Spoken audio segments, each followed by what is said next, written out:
Hey everyone, welcome to the Daily. Today is Wednesday, March 6th. Greg Lawless alongside Jason Seguini, and a big day for the MLS side, Houston Dynamo, on Tuesday night. They come up with a 1-0 victory in the first leg of their CONCACAF Champions League quarterfinal against Santos Laguna. Now, obviously the win is huge, but it was only one goal, and you're going down to Torreon where it's very hard to get a result. Yeah, I mean, two things that they can be happy with. One, they got to win. Two, they didn't give up a road goal because road goals count in this. But if you watch the game, Brad Davis scores in the 89th minute. Houston get a turnover immediately after, come down the field. Will Bruin has it at the top of the 18, has Andrew Driver heading towards the net, and if he lays it off, they have a 2-goal lead to bring down to Torreon, which really changes the series. Unfortunately, Bruin put the pass a little bit behind Driver. Driver fell over himself. It looked terrible, really, in the end. But Houston, happy with the victory. It's going to be a big mountain to climb, though, now in Torreon. Yeah, it is. But they got the win, and that's what mattered. Now, Dominic Kinnear, who was suspended actually for this match because of his meltdown last fall in the final game of the group stage. And so it was Wade Barrett that was on the bench for the Houston Dynamo. Kinnear will be back for that second leg, which is next Wednesday down at Santos Laguna. Well, Seattle Sounders might take some heart from what the Houston Dynamo did to a Mexican club. The Sounders themselves are taking one on tonight. They take on Tigres, who are right now on top of the standings in Liga MX. And Jason, this is a huge game for Seattle. They've actually done okay in Mexico. They got a result there once before. Right.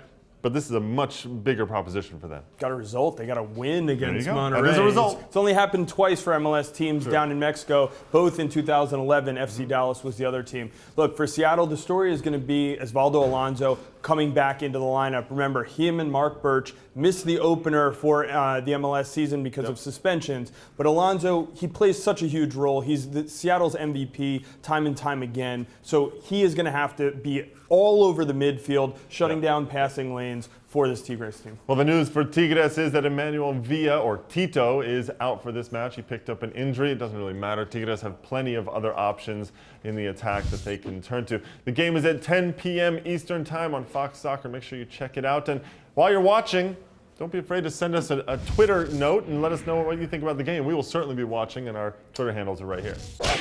Last thing to get to is that on Tuesday, the Power Rankings, the very first MLS Power Rankings of the season, came out, and there was lots of reaction from everybody, obviously, and we'll get to some of them. I'm going to read one right here. First of all, Pat Casa had a comment which was, "The GOATs, aka Chivas USA, shouldn't even be ranked. Just because there are 19 teams in the league doesn't require you to actually award 19 spots in the Power Rankings."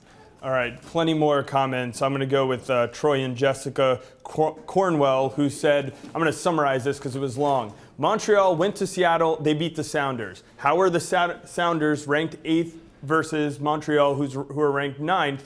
When are you ever going to have a chance this season to rank Montreal above Seattle? Come on, guys. You couldn't do this one for us. I'll tell you what. A lot of us put our input into the power rankings, so where they shake out is not one person's decision.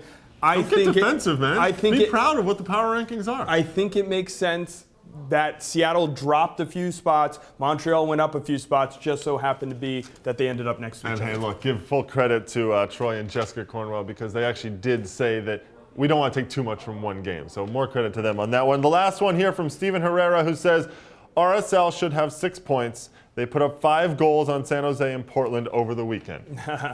Fabian Espindola, Jameson Olave scoring goals for the New York Red Bulls against Portland. Those are not going to count for Real Salt Lake this season. I'm sure Jason Christ would like to Plus, get. by the way, the math isn't quite right because they ended up drawing with Portland. So it really should only be 4 points for RSL in this one. Right, because Olave put one into his own net. Exactly. Well, check out the power rankings on MLSsoccer.com, and don't be afraid to leave a comment there of what you guys think, and also leave a comment below here for what you guys think about what's going to happen in CONCACAF Champions League action tonight. Don't forget, the Seattle Sounders taking on Tigres, 10 p.m. Eastern Time on Fox Soccer Channel. That's it for this Daily. For Jason, I'm Greg. We'll talk to you tomorrow.